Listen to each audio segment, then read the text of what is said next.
Previous class में हम लोगों ने पढ़ा था कि कोई भी अगर वेरिएबल में एक से ज्यादा हमको वैल्यू स्टोर करना है, कितना वैल्यू, एक से ज्यादा अगर किसी वेरिएबल में वैल्यू को स्टोर करना है तो उसके लिए हम लोग को क्या लेना पड़ेगा, हैशमैप।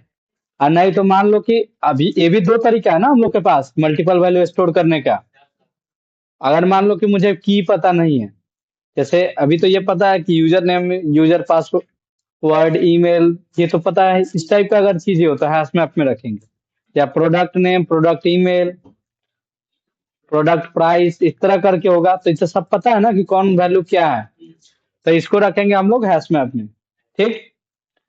अगर हम लोग को ये पता नहीं है कि कौन सा वैल्यू है, सिर्फ जैसे नाम, यूजर नेम का लिस्ट आ गया मुझे, ठीक है, तो बहुत सारे यूजर होंगे, तो यूजर नेम सिर्फ हमको इतना पता है कि यूजर नेम का लिस्ट आ रहा है या यूजर का लिस्ट आ रहा है, तो मल्टीपल आ रहा है तो उसको किसमें स्टोर करेंगे,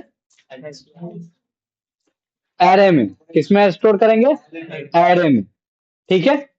लेकिन अगर हमको ये पता है कि क्या की है और वैल्यू क्या है तो उसको किसमें स्टोर करेंगे, क्लियर। कोई भी हैशमैप को हम लोग को ये बताना पड़ेगा किस डेटा टाइप का है, तो इसीलिए यहाँ पे डेटा टाइप क्या दिया है, पहले स्ट्रिंग। की तो हम लोग का हमेशा स्ट्रिंग में चाहिए, ठीक है।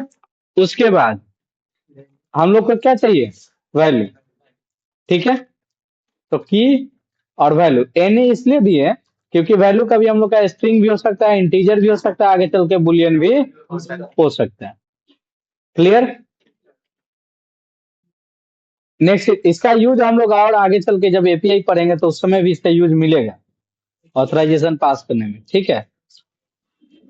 तो इस तरह हम लोग क्या कितने मैप बनाए, दो, और उसके अंदर की ये है और इसका वैल्यू ये है, दो अलग अलग मैप में अलग अलग वैल्यू है, उसको स्टोर कर लिए।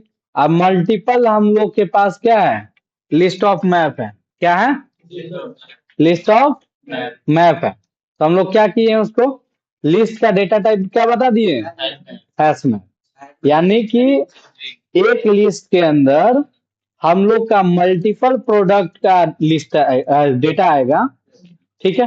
हर प्रोडक्ट का उसका प्राइस, उसका नेम, ये सारा चीज रहेगा। इसीलिए हम लोग क्या कर लिए हैं, इसका लिस्ट का डेटा टाइप हैश मैप दिए हैं।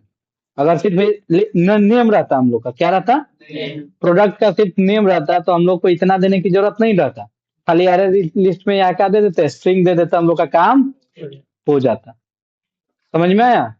लेकिन हर प्रोडक्ट का नाम है, ईमेल है, सॉरी, ये हर प्रोडक्ट का नाम है, प्राइस है, उसके बाद क्वांटिटी होगा, इस तरह करके बहुत सारा चीज होगा ना, डिस्क्रिप्शन भी होगा प्रोडक्ट का।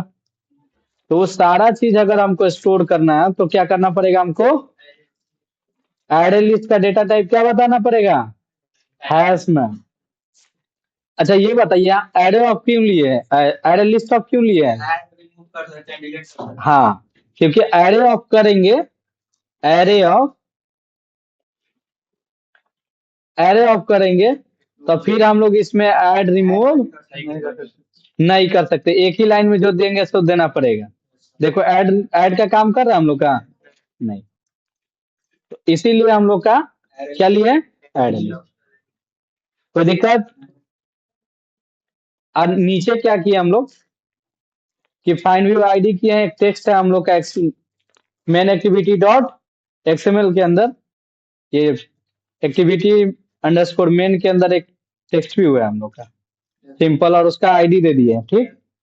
और उसी को फाइंड व्यू आईडी करके यहाँ पे उसके अंदर जीरो इंडेक्स वाला हम लोग मैप के अंदर से वैल्यू नेम निकाले, और फिर किसके अंदर से निकाले, वन इंडेक्स का नेम निकाल लिए, और दोनों के एक स्ट्रिंग में रख लिए हैं, डबल कोट देख लो, ठीक है। और उसके बाद टेक्स्ट भी वो टेक्स्ट का क्या कर दिए हैं, सेट कर दिए, क्या कर दिए हैं, सेट कर दिए। कोई दिक्कत, ठीक है। तो यही हम लोग प्रीवियस क्लास में पढ़े थे। आज के क्लास में हम लोग ये देखेंगे कि मॉडल कैसे क्रिएट करते हैं।